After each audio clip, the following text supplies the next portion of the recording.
Подрачното училиште во селото Крупиште нема да биде затворено и покрај информациите што се појавија во јавноста.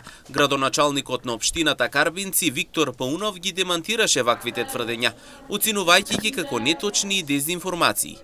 Иако училиштето е офатено со оптимизацијата, наставата сепак ќе продолжи. 9 ученици од 1 до 5 одделение ќе следат настава во една комбинирана паралелка. Според Паунов, училиштето ги исполнува условите за да продолжи со работа. Сакам да уште на почетокот да ја отврлам информацијата дека подрачното училиште во селото Крупиште ќе биде затворено. Ова е неточна информација.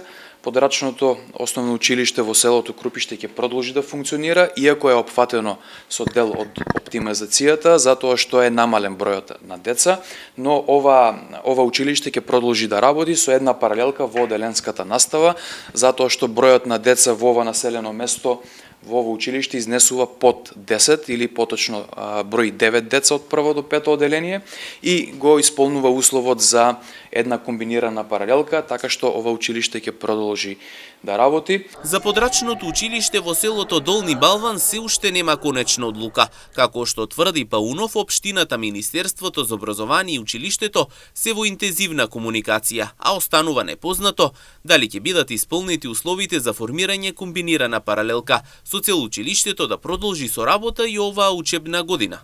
Што се однесува до другите подрачни училишта, речиси во секое населено место е застапена оптимизацијата од оваа учебна година, затоа што во голема мера бројките ни го налагаат истото и имаме намалување на и новозапишани прводеленчиња, но и вкупниот број пред се во оделенската настава е доста видно намален од оваа учебна година.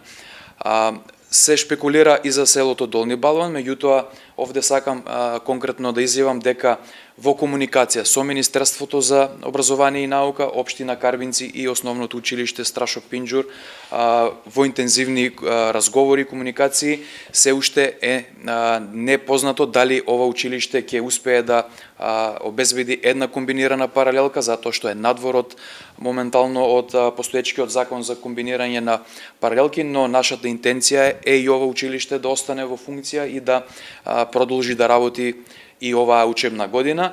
Доколку не се формира комбинирана паралелка, општината ќе обезбеди редовен и навремен превоз за учениците. Паунов посочи дека оптимизацијата на училишната мрежа е неопходна поради променетата демографска слика и намалениот број ученици.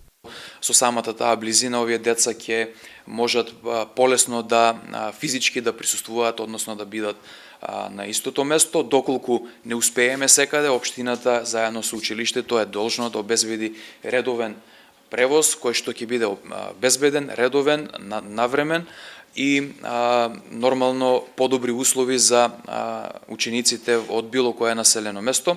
Така што да сумирам, процесот за оптимизација е присутен во општина Карбинци и треба да се спроведе затоа што самата демографска слика повеќе не е иста како претходно, затоа мораме ние ова оптимизација да ја спроведеме етапно и да не биде, што е најважно, да не биде на штета на граѓаните, на учениците, на родителите, туку да биде во нивна полза, во нивна корист. Градоначалникот Паунов од пресконференцијата истакна дека сите подетелни информации ќе бидат познати до средината на месец август. Уверува дека тие како општина се целосно на страната на граѓаните, но и на родителите.